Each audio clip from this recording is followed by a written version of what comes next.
Hello dears, এইমাত্র একটি জঙ্গি ধরলাম।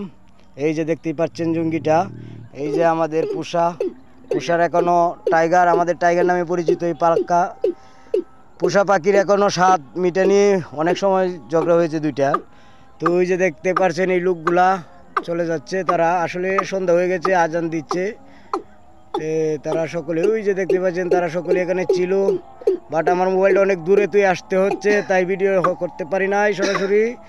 ওই যে দেখেন আমরা ওই ধানের মধ্যেই মার করিয়েছি পোষা পাখি দিয়ে, কেননা আশেপাশে দেখতেই পাচ্ছেন এই দিক দিয়ে উঁচা ধান, এই দিক দিয়ে যে ডেঙ্গা আছে এগুলা মানে তুফানে ফেলে দিয়েছে, পানি নাই, এগুলা শুকনা। এই যে এই দিক দিয়ে এগুলা বড় খাল, হ্যাঁ এই দিক দিয়ে তো দেখতেই পাচ্ছেন একদম ক্লিয়ার, এখানে পাখি মার করানি কোনো নাই, এই দিক দিয়ে জাম। তো আমরা অবশেষে সেই ধানের মধ্যেই মার করিয়েছি। এই যে আজকে আমাদের একটি জঙ্গি ধরা হলো ডিয়ার্স। এই আমাদের টাইগার দেখেন, আমাদের টাইগারের নমুনা।